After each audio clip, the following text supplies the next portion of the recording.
제가 가본 조지아주를 가볼까요? 32만 6천 달러예요. 아니 어느 정도 집인데요? 제가 그래서 가서 사진 찍어 왔는데 엄청난 마당에 나무도 있고 저거 심지어 복층인데? 2층 집이죠. 한국 원화로 없냐면 4억 5천만 원이야. 괜찮은데? 야, 저희 우리 미국 가서 방송합시다. 아 4억 5천이면 좀 괜찮은데요?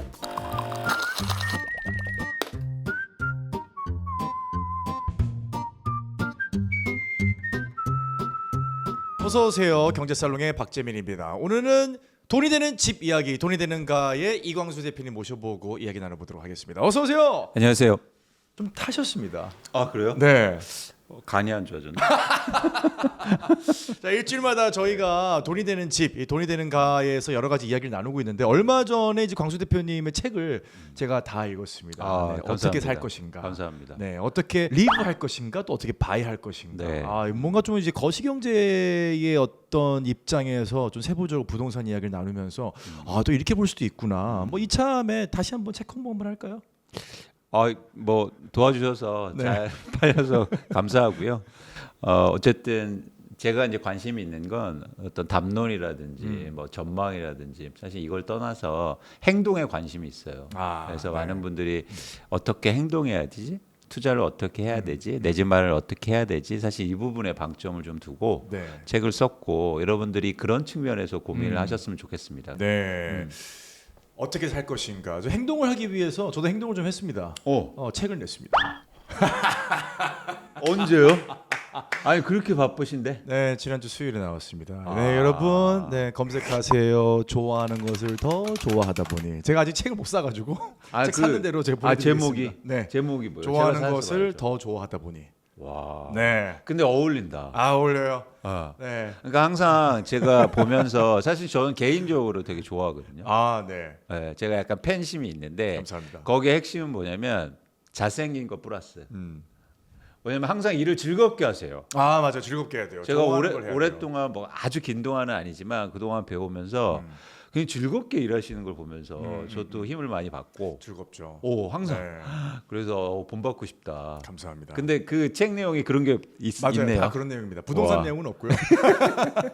꼭 여러분, 읽어보고 제가 후기 남기겠습니까? 감사합니다. 네. 여러분들도 즐거우셔야 됩니다. 저희 영상을 보시면서 즐겁고 이 부동산을 공부하는 것도 즐겁고 이 즐거운 행동이 또 즐거움으로 이어져야 됩니다. 맞습니다. 네. 즐겁게 보셨으면 좋겠고요. 저도 즐거운 얘기를 해드리고 싶어요. 맞아요. 네, 네. 그러니까 즐거운 얘기를 한번 좀 나눠볼까요? 일단은 지난 시간에는 상반기 정리를 한번 해봤는데 벌써 말씀드리는 순간 이제 하반기가 됐습니다. 그쵸. 이제 하반기를 저희가 좀 맞아들이고 대비를 해야 됩니다. 계속해서 나오는 이야기는 아파트 가격이 상승세다. 하반기는 부동산 시장이 어떻게 흘러갈 거라고 전망을 하시나요?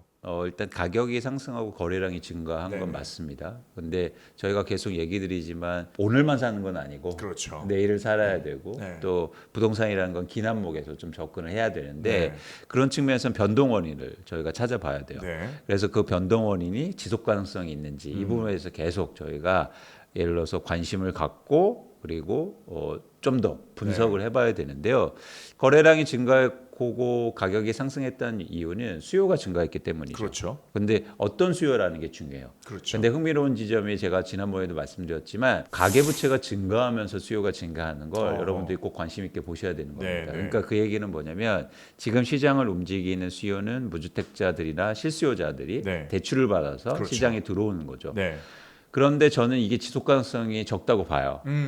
왜냐하면 예를 들어서 자산 시장에서 계속 빚으로 일으켜서 이루어지는 시장의 변화는 네. 지속될 수 없어요. 계속 빚을 일으키지 않는 한. 그렇죠. 그리고 최근에 이루어지는 현상들은 그게 뭐 특례 정책 자금이라든지 아니면 예를 들어서 DSR 규제 때문에 일시적으로 그 전 네. 규제 전에 이루어지는 그런 대출 증가라든지 이런 것들 때문에 이루어지는 단기적인 현상으로 전 파악하고 있거든요. 네.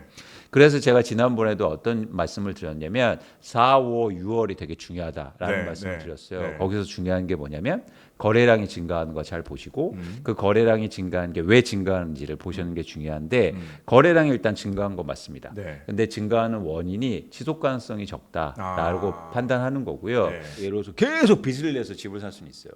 그럴 수도 있죠. 대출을 일으켜서. 네. 그런데 저는 그러기에는 한계가 있다. 왜냐하면 가격이 빚을 내서 살 수 있을 만큼 충분한 감당할 만한 수준이 아니라는 거예요. 아. 제가 계속 강조하지만. 네. 그러니까 무슨 얘기냐면 주식은요 계속 살 수 있어요. 그렇죠. 누군가. 예를 들어서 초등학생도 용돈 받아서 부모님 허락 받으면 삼성전자 주식 사도 됩니다. 그렇죠. 그러니까 유효 수요가 굉장히 많아요. 네. 근데 부동산은 그게 안 되잖아요. 그러니까 아무리 대출을 받아도 그 높은 가격을 감당해낼 수 있는 수요는 제한적이란 말이에요. 그럼요. 그래서 그런 차원에서는 하반기에 또 다른 우리가 챕터에 장에 들어가는데 저는 일단 전망하는 게 뭐냐면 어쨌든 1차적으로 일어나는 현상들은 저는 거래량이 다시 줄어들 겁니다. 아. 왜냐하면 수요가 다시 감소할 테니까. 그렇죠. 어쨌든 지속 가능한 수요는 아니라고 지금 지적을 해주셨죠. 그렇죠. 그렇게 되면 일단 수요가 줄어들면서 거래량이 감소할 테고 그러면서 다시 가격은 정체되고 이제 그런 하반기가 전개되지 않을까 일단 거기까지 전망을 한번 드립니다. 네. 저희가 이 흐름의 변화에 중요한 이야기들을 몇 개 좀 하고 있는데 지금 하반기 전망을 좀 해봤고 특히나 저번에는 뭐 미국 부동산 시장 이야기도 저희가 한번 한 적이 있었고 또 최근에는 미국 출장을 다녀오셨어요. 네, 네. 어디를 다녀오셨나요? 미국 조지아주 애틀란타를 다녀왔어요. 사실 인권 운동의 중심지. 오, 네. 마틴 루터 마틴 루터 킹 목사의 역시. 출생지죠. 거기 공항에 딱 그 가면은 마틴 루터 킹 딱 이렇게 박물관도 있고 그래요? 그런 게 다 있더라고요. I have a dream. 아, 저도 꿈이 있습니다. 이게 왜 여기가 이제 흑인운동 이렇게 중심지였냐면 사실 낙후된 지역이었고 그렇죠. 농사를 그럼요. 주로 짓는데 밀을 경작하고 이런 지대였잖아요. 네. 근데 그런 어떤 역사적 배경이 굉장히 오랫동안 유지되고 있었죠. 근데 최근에 천지개벽이 이루어지고 있어요. 그래요? 네, 엄청난 변화가 이루어지고 있는데 그래서 전 꼭 가보고 싶었어요. 그러니까 저는 이제 부동산도 보고 건설업도 보고 이렇게 뭐 경제도 보고 주식도 보니까 전체적으로 이런 변화가 있는 곳에 관심이 있거든요. 네. 그래서 이제 아틀란타에 가봤죠. 네. 그랬더니 굉장히 말씀드린 것처럼 크게 변화하고 있는 거예요. 그 변화의 핵심은 뭐가 있었냐면 투자가 엄청나게 이루어지고 있었습니다. 애틀랜타의 투자가요. 네. 그러니까 아까 말씀드린 것처럼 사실 여기가 뭐 이렇게 발전이 많이 된 지역이 아니었고 네네. 미국 내 분들도 아주 오래전에는 막 시골이다라고 얘기하던 지역이었죠. 그렇죠. 그런데 요거 한번 보실래요? 이게 잘 보이실런지 모르겠지만 조지아주의 이 산 모양인데요. 네네. 이게 이만큼 투자가 이렇게 많이 되고 있어요. 각 지역에 막 네네. 공장도 지어지고 있고 뭐 여러 가지 상업 시설이라든가 주택지도 만들어지고 있고 네. 투자가 확대되고 있는 거죠. 근데 이게 왜 투자가 이렇게 확대되는지 아십니까? 글쎄요, 농생산 때문에 투자가 될 것 같지는 않고 뭔가 산업 변화가 일어나고 있나요? 그러니까 사실 미국은 땅이 워낙 많기 때문에 그렇죠. 예를 들어서 투자할 때도 선택지가 되게 많아요. 그럼요. 그렇죠. 네. 예를 들어서 우리나라는 공장을 지으려면 선택지가 많지 않습니다. 그럼요. 서울에 공장을 지을 수 있습니까? 못 짓죠. 못 그래서 짓죠. 경기도로 가죠. 그래서 경기도도 이제 점점 더 외곽으로 꽉 차죠. 아파트에 밀려갖고 점점 더 외곽으로 맞습니다. 가고 있고 맞습니다. 그러다 보니까 요즘 뭐 충청도라든지 충청도. 이런 지역 네. 얘기하고 있고 점점 남쪽으로 가고 있단 말이죠. 근데 미국은 사실은 공장을 내가 투자하고 산업 뭐 설비 이런 걸 투자하고 싶을 때 선택지가 굉장히 많아요. 그렇죠. 그래서 주별로 경쟁을 많이 합니다. 네. 그런데 여기는 독립적인 그런 주의 그런 어떤 법이라든가 이런 어. 것들을 할 수 있잖아요. 네네. 근데 조지아주가 굉장히 공격적으로 그 법을 바꾸고 있어요. 어떤 법이냐면 예를 들어서 해외 기업이 조지아주에 투자를 하면 법인세가 거의 감면됩니다. 법인세가 싸구나. 그러니까 세율을 엄청나게 낮춰줬어요. 네. 그래서 거기에서 생산되는 물건이 수출되거나 어. 다른 주에 갈 때 거기에 나오는 이익에 대해서 법인세가 감면이 돼요. 그러다 보니까 기업들이 뭐지? 하면서 관심을 가졌는데 보니까 땅값이 엄청 싼 거예요. 싸지. 네. 근데 문제가 있었어요. 여기가 네네. 인프라가 없잖아요. 인프라가 없죠. 그러니까 우리나라는 인프라에 대한 고민을 많이 안 해요. 네. 어딜 가도 하수관거가 다 있고 상수도가 다 연결돼 있어요. 네. 그리고 전력망이 다 있는데 미국은 그렇지 않아요. 네. 그래서 미국에서는 땅을 잘 사셔야 돼요. 우리나라는 맹지라는 표현을 쓰는데 네. 맹지는 도로가 없는 거죠. 인접해 있지 않는 걸 맹지라고 네, 하는데 네. 미국은 맹지가 인프라가 없는 걸 얘기합니다. 좀 다르군요, 해석이. 그러니까 전력이 안 들어올 수 있단 말이에요. 전력까지. 그리고 예를 들어서 하수도도 없고 그럼 그렇지, 어떻게 그렇지. 공장을 만듭니까? 공장을 만들면 그 인프라를 다 건설해야 되는데 그럼 돈이 엄청 들잖아요. 그렇죠. 그런데 그거를 또 조지아주가 해결해 주고 있어요. 뭐냐면 거기다 공장 주면 내가 다 인프라를 건설해 줄게. 주 차원에서 그렇죠. 그러다 보니까 투자가 몰리고 있고 가보니까 엄청나게 투자가 이루어지고 있는 거예요. 이게 제가 찍어온 건데요. 네네. 이 조지아주의 SK온이 현재 배터리 공장 짓고 있는 겁니다. SK온이 지금 우리나라 조지아주로 기업. 갔군요. 네, SK온, 뭐 LG 하고 저기 한화가 태양광 짓고 있고 다 여기. 이야. 그러니까 우리나라 기업들도 한국에 공장을 투자하는 게 아니라 네. 여기에 집중 투자하고 있는 거예요. 아 그렇겠네요. 네. 그러다 보니까 지금 어떤 현상이 일어나냐면 저는 이제 부동산을 시장을 보는 거니까 이거 네. 한번 보실래요? 이거 보면 흥미로운 변화인데요. 이제 이걸 잘 보실 필요가 있어요. 제가 표시해 드리면 이게 장기간 미국 내 그동안 부동산 가격이 가장 많이 올랐던 지역이에요. 아, 대표적으로 네네네. 예를 들어서 워싱턴 DC가 오랫동안 1위였어요. 네. 400% 올랐잖아요. 와. 한 예를 들어서 30년간. 그죠? 네, 네. 30년간. 그런데 지금 어떻습니까? 1위가 지금 51위예요. 네. 최근 5, 6년간 20%밖에 못 올랐어요. 그러네요. 좀 그렇죠. 정체 현상이 있네요. 그렇죠. 어떤 생각이 드세요? 과거하고 뭔가 미국의 부동산 시장이 완전 다른 모습을 보이고 완전 있는 거죠. 달라졌네요. 저게 심지어 2018년 이제 10년도 채 되지 않은 기간까지 부동의 1위였는데 그렇죠. 최근에는 변화가 되는 양상이 보이네요. 그렇죠. 51위까지 떨어졌어요. 그렇죠. 그런데 제가 갔다 온 조지아를 보세요. 그동안 오랫동안 이 지역은요 부동산 가격이 많이 오르지 않았어요. 네. 37위 이 정도였잖아요. 그러면 하위권이죠. 그렇죠. 네. 근데 최근에 상위권 올라옵니다. 어. 이 힘은 어디에 있냐면 그런 투자에 있다는 거예요. 어허, 투자를 어허. 하니까 사람들이 몰려들고 네. 고용도 증가하고 경제가 좋아지니까 음. 상대적으로 부동산 가격도 탄력을 받는 거죠. 네. 사실 제가 이 말씀을 왜 드리냐면 과연 한국은 이러고 있냐고요. 아, 그러니까 이렇게 순환을 하면서 부동산 시장이 움직이고 있느냐. 그렇죠. 예를 들어서 투자가 이루어지고 고용도 증가하고 소득도 증가하면서 부동산 가격이 오르는 또 건 사람도 몰리고. 너무나 견고한 네. 시장이죠. 네. 그런데 우리나라는 지금 단기적으로만 봐도 어떤 현상이냐면 대출을 일으켜서 사는 거잖아요. 아, 그렇죠. 그렇죠. 네. 그러니까 그런 차원에서는 우리가 좀 고민해 볼 지점이 있다라는 걸 또 하나 말씀드리고 싶고 뭐냐면 네. 그래서 지금 예를 들어서 조지아주 이런 데 사람들의 지난번에도 한번 말씀드렸는데 사람들의 인구 이동이 대폭적으로 이루어지고 있거든요. 네. 근데 그 사람들한테 한번 물어봤어요. 왜 조지아주에 가냐? 그랬더니 이 지점이요. 첫 번째는 뭐냐면 affordable housing이다. 무슨 얘기냐면 네네. 내가 감내할 만한 수준의 주택 가격이다. 아, 그렇구나. 그렇지. 그렇죠. 두 번째는 안전하고 뉴잡이 있다. 새로운 직업. 사실 이게 핵심이거든요. 네, 부동산 네. 가격이 지속적으로 상승하기 위해서. 그렇구나. 그러기 위해서는 적당한 가격과 그리고 네. 내가 소득이 증가해서 가서 사고. 그래서 선순환으로 가격 상승이 지속적으로 이루어지는 거죠. 그래서 이런 현상을 제가 아틀란타 가서 보고 오니까 한국 오니까 막 가계대출 증가하면서 집값 네, 조금씩 네. 오른다고 하고 있고 막 정책을 막 뭐랄까 규제 완화해주고 네. 규제 완화해주고 이러면서 사실 저는 불안해 보이는 거예요. 아. 이런 시장 상황이 네. 과연 지속될 수 있을까? 저 지점이 참 의미가 있는 것 같습니다. 왜냐하면 저도 가족들이 이제 미국에 많이 살고 있으니까 가까운 가족만 해도 집을 이제 워싱턴 DC 쪽에 대출을 일으켜서 구매를 했어요. 네. 물론 미국도 대출을 많이 합니다. 집을 살 때. 그렇죠. 그런데 저기 있는 어포더블한 프라이스다. 그렇지 않은 사람들도 분명히 있다는 거거든요. 근데 사실 우리나라에서 보면 대출 하나도 안 일으키고 집을 사는 사람이 없죠, 거의. 거의 그렇죠. 거의 아니요 있습니다. 아 있나요? 전세를 끼고 살면. 아 전세를 끼고 사면 그렇죠. 그러니까 어쨌거나 그렇죠. 내가 감당 그것도 빚이죠. 그죠 어떻게 보면 빚이잖아요. 자, 그런 걸 보면 우리나라는 대출 혹은 뭐 전세 이렇게 오롯하게 빌리는 돈 없이 집을 살 수 있는 수준은 좀 넘어선 지가 오래됐고. 그리고 아까 말씀드렸지 미국도 똑같이 대출을 일으켜서 집을 사요. 네네. 그런데 예를 들어 원리금 상환 비율이 다르죠. 소득에서 몇 프로를 차지하고 있냐는 거예요.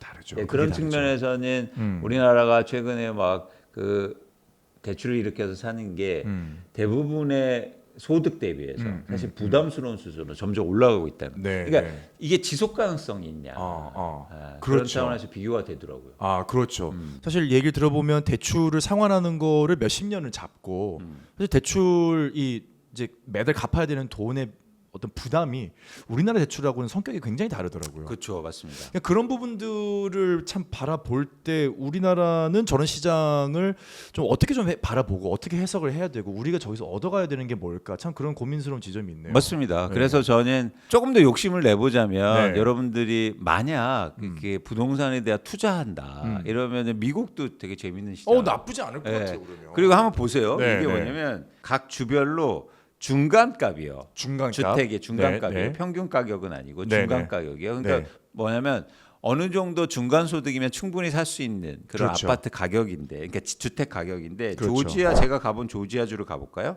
32만 6천 달러예요. 아 지금 주택 가격의 중간값이 네. 그러니까 중간값이 뭐냐면요 여러분들 예를 들어 이런 거예요. 이렇게 1, 2, 3, 4, 5가 있는데 이 5가 너무 막 멀리 떨어져 있어. 너무 가격이 너무 월등히 차이 나. 근데 이걸 평균을 내면 이 아웃라이어라고 하죠. 얘 때문에 평균값이 이동을 해버리거든. 왜곡되죠. 왜곡되죠. 네. 근데 중간값은 순서대로 따져봤을 때 중간에 있는 녀석이 중간값이에요. 그러다 맞습니다. 보니까 평균보다 훨씬 더 중간의 의미를 더 많이 담고 있는 걸 중간값이라고 그렇죠. 하잖아요. 그리고 미국에서는 이 중간값 그 근처에서 음. 신규 주택이 공급돼요. 아 그렇구나. 네, 그래서 미국에서는 이 메디안 프라이스가 되게 중요해요. 신규 주택값이 중간값이 기준이 형성돼요. 되는군요. 와 그렇구나. 그래서 왜냐하면 주택을 공급하는 주택업자도 여기에서 크게 넘어나가면 네, 네. 예를 들어서 내가 그 업자들이 땅을 사서 분양을 해야 되잖아요. 네, 마찬가지로 네. 팔아야 되는데 그 그렇죠. 땅값이 너무 비싸. 그래서 내가 세일스 프라이스가 즉 판매 가격이 중간 가격을 훨씬 넘어갈 것 같아. 네, 네. 그러면 그 땅을 사지 않습니다. 아하. 이게 중간값이 중요한 기준점이죠. 그렇죠. 근데 우리나라는 최근에 부동산 PF가 문제된 게 어떤 거냐면 땅을 네. 비싸게 산. 비싸게 샀죠. 그건 어떤 거냐면 지금의 중간값 시장 상황을 본 게 아니라 앞을 본 거예요. 그렇죠. 가격은 계속 오를 거야. 네, 네. 그러면서 땅을 그냥 비싸게 사버려요. 근데 안 올라 버렸네. 그러니까 부도가 나버리네. 그렇죠. 이런 상황이거든요. 네. 근데 미국에서는 주택 사업할 때 이 메디안 프라이스를 되게 중요하게 생각합니다. 음. 그래서 조지아주에 쉽게 말해서 내가 아파트 새 집을 살 때 요 근처에서 주택 가격이 형성돼 있다고 보시면 돼요. 네. 한국 원화로 오냐면 4억 5천만 원이요. 4억 5천만 원이요? 그렇잖아요. 33만 불이니까. 아니 어느 정도 집인데요? 제가 그래서 가서 사진 찍어 왔는데 이런 집입니다. 잠깐만요. 이런 자, 집이- 지금 밖에 차량이 주차가 되어 있고 네. 엄청난 마당에 나무도 있고 저거 심지어 복층인데 2층 집이죠. 방 4억 4개. 5천이요? 방 4개. 네. 아, 4억 5천이면 좀 괜찮은데요? 근데 더 중요한 게 뭐냐면 이런 집이요. 임대 수익률이요. 임대 수익률이. 7%에서 8%가 나와요. 연 예. 예. 그러니까 되게 놀랍죠. 나쁘지 않은데. 예를 들어서 여기서 레버리지를 50% 일으켜서 쉽게 네. 말해서 대출을 50% 그렇죠. 일으켜서 사면 임대 수익률이 14% 나오는 거예요. 근데 14%인데 아까 레버리지를 일으켰으니까 이자가 6% 정도 나가야 되잖아요. 네, 지금 네, 모기지가 6%대 그렇죠. 형성되는데 만약에 금리가 떨어지면요.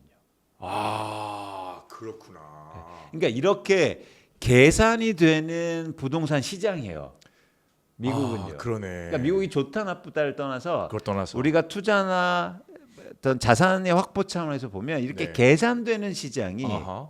저는 정상이라고 봐요. 네, 네. 네, 계산이 되잖아요. 어. 그런 입장에서 되게 저는 놀라게 시장을 보고 왔습니다. 아, 근데 좀 그런 궁금증도 있으실 것 같아요. 저희 이제 구독자분들께서 이거 보시면서 아니 그렇게 집값이 괜찮다고 하면 왜 사람들이 안 살까? 집을 안 살까? 근데 요거는 미국하고 한국하고 좀 집을 구매하는 것에 대한 문화가 좀 차이가 좀 있는 것 같아요. 미국은 사실 렌트에 대한 개념이 우리나라처럼 우린 집이 없어 2년마다 옮겨 다녀야 될 개념이 아니라 사실 렌트를 해서 들어가더라도 아까처럼 대출이라는 게 부담이 우리랑 성격이 다르다 보니까 30년 그걸 렌트로 들어가 버리고 사실 구매를 굳이 해야 돼라는 인식이 좀 잡혀 있는 것 같더라고요. 맞아요. 네. 지금 되게 중요한 말씀하셨는데 우리는 렌트를 안 좋게 생각해요. 안 좋게 보죠. 네. 근데 렌트는 미국에서는 선택이에요. 그렇죠. 그러니까 네. 우리는 불가피한 선택이라고 생각해요. 음. 내가 자금이 안 되거나 여력이 안 되거나 네. 해서 내가 어쩔 수 없이 선택한 거라고 생각하지만 음. 미국에서는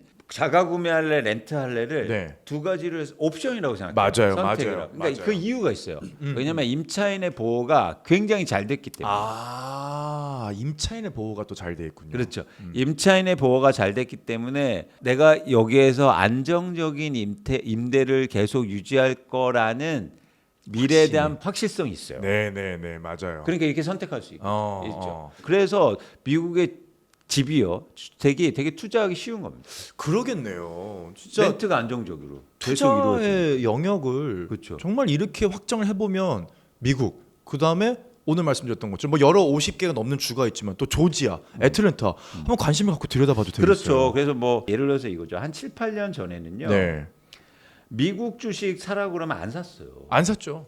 무슨 미국 주식이야. 우리나라 주식도 힘든데. 그때 샀어야 돼. 그런데 지금 완전 얘기가 다르잖아요. 네. 뭐 엔비디아 지금 안 갖고 계신 분들이 거의 없을 그렇죠. 정도잖아요. 네.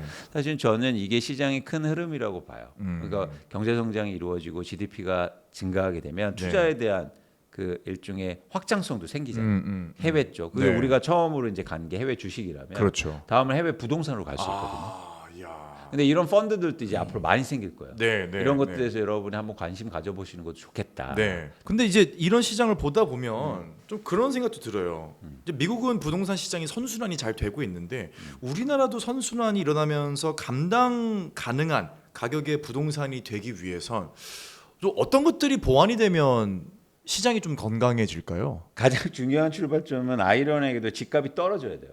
아, 집값이. 네, 그러면 선순환 될 겁니다. 음. 그러면 다시 누군가 수요가 일어나고, 네. 그럼 거기에서 누군가 또 투자하는 사람도 생기고 네, 이렇게 네. 선순환이 이루어지는데 네. 모든 자산 가격이 그렇지만 특히 부동산 가격은 떨어지지 않으면요 계속 불안하게 상황은 유지될 수밖에 없어요. 아, 그렇죠. 네. 그리고 또 하나 뭐냐면 근원적으로 선순환이 되려면 한국의 투자가 증가하고 경제가 성장하고 그리고 고용도 많아지고 이런 과정이 필요하죠. 네. 근데 그러기 위해서는 좀 시간도 필요하고 좀 아쉬운 측면은 미국 갔는데 기업 유치하려고 기업에 대해서 막 이런 세금이라든가 이런 얘기를 하고 막 하는 거를 네. 막 인프라 건설되고 이런 얘기를 하고 듣고 왔어요. 네. 한국 오니까 한국의 경제신문의 가장 큰 헤드라인이 뭔지 아십니까? 뭐였나요? 상속세 완화예요. 아, 맞아요. 그러니까 제가 이걸 좋다 나쁘다를 떠나서 네, 네, 네, 네. 우리는 이 논의가 지금 빠져 있어요. 상속세를 인하해주면 한국의 투자가 좋아지나? 경제가 성장하나? 이런 고민을 해야 된다는 거죠. 네, 네. 그렇죠. 미국에는 세금을 통해서 이런 선순환 구조를 만들잖아요. 음. 근데 우리나라는 상속세와 종부세를 인하해주면 과연 기업들도 투자하고 고용도 증가할 수 있는가? 아, 그 상속세 완화 이후의 정책에 대한 논의가 또 필요하다. 그러니까 왜 우리가 이걸 해야 되는가? 그렇지. 네. 그러니까 단순하게 OECD보다 상속세율이 높아서 인하해주겠다가 아니라 상속세가 인하해주면 과연 우리나라 경제가 좋아질 수 있는가? 나 시뮬레이션 돌려봐야죠, 사실. 네. 네. 그런 논의가 빠져 있더라고요. 그래서 너무 어. 답답한 거예요. 네, 제가 네, 개인적으로. 네. 그래서 그런 측면에서는 좀 아쉽다. 그리고 그런 게 음. 필요하지 않느냐 생각을 네. 좀 해봅니다. 좀 정책을 다각도로 살펴보는 어떤 좀 더 해안이 필요한 시점인 것 그렇죠, 같고요. 그렇죠. 네. 이 정책이 단순하게 지금 시점이 아니라 이게 예를 들어서 레버리지를 일으켜야 되잖아요. 네. 다른 쪽으로. 네. 그렇죠? 이 정책 때문에 뭔가 다른 분야가 확 좋아지고 그게 경제에 크게 도움이 되고 음. 이런 방향 속으로 한국의 정책이 만들어지고 네. 부동산 정책도 그래서 만들어졌으면 좋겠습니다. 네. 지금 DSR이라든지 스트레스 DS라는 이런 것들도 과연 그런 어떤 그런 다른 분야의 레버리지를 일으킬 수 있느냐, 그렇죠? 선순환을 만들 수 있느냐 그런 측면에서 논의가 돼야죠. 네. 자, 오늘은 미국으로 날아가 봐서 미국의 부동산 이야기 그리고 앞으로 한국도 미국의 어떤 부동산에서 좋은 것들을 얻기 위해서는 어떤 것들을 좀 수정 보완하면 좋을까 이야기를 나눠봤는데 마지막으로 한번 저희 진짜 이 영상을 보고 누군가가 미국이다. 미국에 한번 부동산 투자해보고 싶다. 좀 어떤 것들을 주의하고 어떻게 시작을 하면 좋을까요? 마지막으로 팁을 좀 주신다면은. 이제 앞으로 계속 말씀드릴 거예요. 제가. 네. 대신 중요한 건 뭐냐면 네. 조급하실 필요는 없다. 조급할 필요 없다. 네, 그렇지. 조급할 필요 없고. 이거 하나 보고서 갑자기 뭐 돈 싸들고 미국 갈 필요는 없다. 그러니까 부동산은 뭐냐면 특히 이렇게 사이클이 길게 움직이고 천천히 네. 움직이기 때문에 그 기회는 항상 있기 때문에 조급할 필요는 없고요. 네. 투자하시는 방법은 굉장히 다양합니다. 네. 다양한데 제가 볼 때는 가장 중요한 건 결국에는 이렇게 조금 여러분들이 익숙해지셨으면 좋겠어요. 지금 뭐 한국도 부동산이 이런데 뭐 외국의 부동산을 뭐 미국의 부동산 그러지 말고 좀 네. 열린 마음으로 보는 거죠. 그리고 투자하는 시각으로 보면 네. 사실 전 이게 한국에 도움이 된다고 보고 있거든요. 예를 들면 저희가 미국에 부동산을 투자합니다. 네. 거기서 매달 배당 아니 임대료 받을 거죠. 그렇죠, 그렇죠. 그럼 한국 가져오잖아요. 네. 이거 또 다른 수출이잖아요. 외화벌이네요. 그렇죠. 엄청난 그러네요. 거죠. 그렇죠. 특히나 지금 고달러니까. 그러니까 지금 한국에 특히 저기가 경상수지 같은 걸 보면 이전 소득이 되게 많아지고 있어요. 이건 되게 긍정적인 거예요. 네네. 예를 들어서 미국에 주식 투자를 해서 배당금 받으면 네. 한국에 도움되는 거잖아요. 그렇죠. 그렇죠? 네. 그래서 그런 차원에서 보면 이건 굉장히 긍정적인 거다. 오. 그래서 여러분들이 열린 마음으로 미국 부동산 보시고 네. 관심 있게 뭐 책도 관심 있게 보시고 그다음 유튜브도 보시면서 앞으로 구체적인 방향들에 대해서는 좀 얘기를 계속 해보겠습니다. 아 좋습니다. 앞으로 저희가 계속해서 다루게 될 해외 부동산의 이야기가 점점 기대가 됩니다. 여러분들 이야기 더 듣고 싶으시다면 구독과 좋아요, 댓글과 알림 꼭 설정해 주시고요. 그리고 특히나 우리 이광수 대표님에게 궁금한 점이 있으면 댓글로 남겨주세요. 저희가 하나씩 답변을 드릴 수 있는 시간을 가져보도록 하겠습니다. 대표님과는 여기서 인사 나누겠습니다. 감사합니다. 고맙습니다.